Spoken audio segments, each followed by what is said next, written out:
So let's talk about transitioning into sales leadership. I'm talking about you're a sales rep, you're on the team, and you want to know how do you become a sales manager, maybe moving up to a VP of sales. How do you start to progress your career within the business? And a lot of people think that it just comes down to waiting for an open position. They think it comes down to just applying. They think it comes down to just asking. And all of those things can be part of it and can be an avenue there. But what that's going to do is it's going to make it take a long time, and there's just no guarantee, there's no indication that you're actually going to land that role or be able to move up in a company just waiting around. So I have every single sales team I've been a part of have in some way, shape, or form moved up into leadership before moving on to something else. And it was always because of these few things that I'm about to talk about. First one being take the position before being offered the position, right? When it comes to getting into sales leadership, one thing I've always looked at on any team that I've been a part of is you have to just lead the team. You have to just do it. That way, when there is an opportunity for that role, the business owner would be stupid to not pick you, would be stupid to not put you in that role. And if you're doing a good job at this, your skills, what you are doing, should actually create the role, not necessarily wait for the business owner to open one up. You should be able to create the role as a byproduct of what you're doing by being the leader before being given the title. What do I mean by that? So for myself, one thing I would always do is whenever there was a new hire, I would always take that person under my wing. I would always help that person, support that person extra than what the business owner was giving them, right? I would do extra role plays with them, do call reviews with them. If it was making sense and there was opportunity in the team meeting to give feedback, I would give good feedback on the calls. Now, there's a caveat to this. You can't be giving feedback. You can't be doing call reviews. You can't be supporting the team if you suck. If you're the bottom of the ring closer, you can't do it. Now, you don't have to be number one. You don't have to be the best closer on the team, but you do have to be up there. You have to be above KPI. You have to be performing. You have to be generating revenue. At the end of the day, you have to look at your performance, and the business owner has to look at your performance and be like, hey, if all I had was 5 ties on the team, if all I had was 10 ties on the team, if all I had was 20 ties on the team, we would be crushing it. That's exactly what we need, right? You have to be at a place where the duplication of your results is where the business wants to go, right? And once you're performing, now you have the right to actually give feedback and talk, because no one likes someone who sucks, who's underperforming, and they're giving advice. No one's going to listen to you. No one wants to listen to you. It's just not a good scene, and you're actually going to find yourself off the team quicker than on. You'll probably have the manager give you a one-on-one and say, hey, in the nicest way possible, shut up on the team meetings, right? So first things first is making sure you perform. Now, where some sales reps go wrong is they think that they just need to perform and leave it there. They're like, I'm the best on the team, I'm the best on the team, I'm the best on the team. And everyone else's performance is way below theirs. And now maybe a position for a sales manager opens up and they're like, hey, I'm the obvious choice. But the problem with that is the business, if they actually pick you, is going to take a huge hit because everyone else's performance is down here, yours is up here. And now they get rid of you, and now the whole team's bar is down here now, and the performance suffers, and the company suffers, and they're wondering what the heck just happened. Why did we do that? We made the best guy our manager. Why isn't everything fixed now?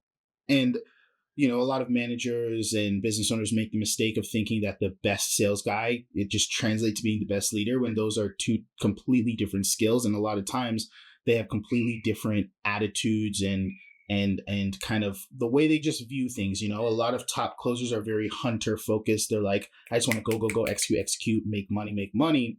Whereas a, sales leader, it's all about caring for people, emotional intelligence, being able to spot things and be able to verbalize what you do and why you do what you do, which you don't necessarily need all of those skills to be a closer. And a lot of times closers make great closers sometimes make bad sales managers because they're usually short-tempered. They usually want to just get after it and make sales. And that's something you almost never get to do in that position, right?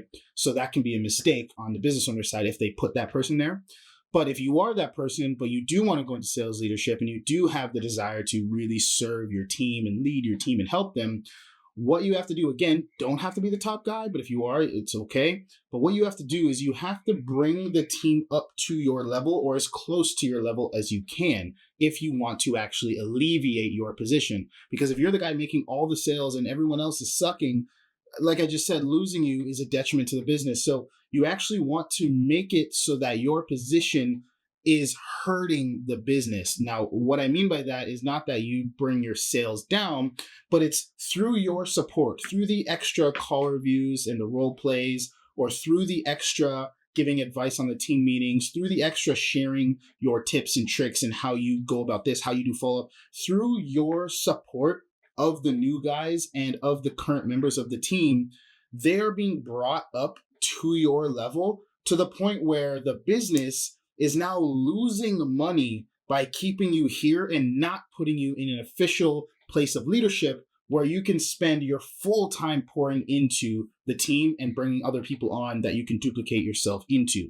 right? You should be at a place where they're looking at your performance and they're saying, he is good, but with his training, he's also making everyone else almost as good as him. And he's only doing that with the little bit amount of extra time he has outside of his calls. Now imagine what he could do. Like, let's say you're able to make 3 reps. There's a team of 4 and you made the other 3 reps pretty good. And now they're looking at you saying, imagine what we could do. Imagine what this team would look like is if we took his calendar away, took all those calls off, and gave him the full time to just solely make more of what he's done with these 3 reps. Now, I know he's doing good and he's generating XYZ revenue, but if he can get people to generate 70% of what he does, all he would need to do is get him to train 2 more people, make it a team of 5, right? Like you lose him, so it's a team of 3 now. Now, all you need to do is make it a team of 5 that can do 70% his volume to completely outperform what he is just doing by himself there. So we're losing money by keeping him in sales. We got to put him into sales leadership. And it's evidenced by the fact that he brought everyone's performance up to 20 to 30% of what he was doing to 70%. If he can get 2 more people up to 70%, he's crushing. We're all crushing. It's exactly what we want. And then obviously if he can continue that growth and get us to a team of 10, a team of 15, a team of 20, then we're laughing and we made the best decision ever. And there's a huge ROI, even if there's a little bit of loss initially by taking him off calls. That's the math that has to be done. And lastly, one thing you can do or you should do is while you're the obvious choice, after you've spent some time doing that, vocalize it to the business owner or manager or whoever's there and ask them. Don't ask, hey, can I be leader? Don't ask, hey, when can I be leader?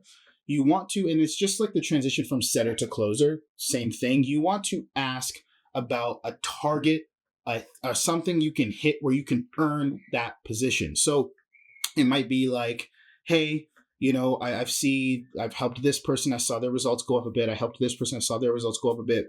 I was wondering, is there an open position or will there be an open position for a sales manager to come in and lead the team full time? I think that if I do, here's the statistics, here's the numbers. I think that if I do lead the team full time, I'll be able to scale us to this or help us get to here. That being said, what metrics would you like to see from me? What would you like to see me do in the company to prove that I can hold down that position or earn that position, right?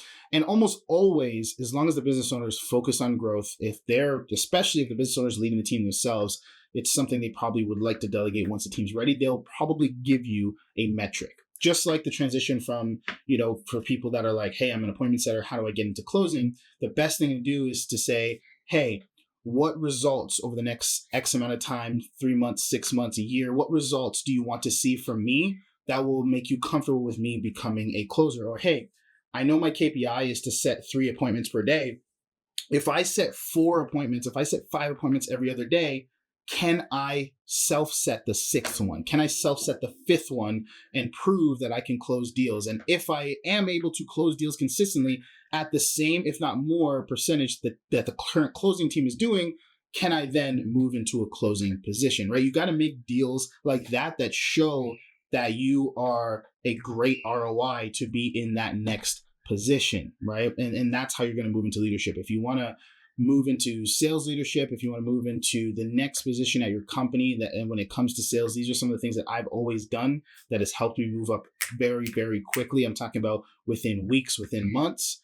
And, if that's you, try it out. I'm sure it will help you as well. I'll see you tomorrow.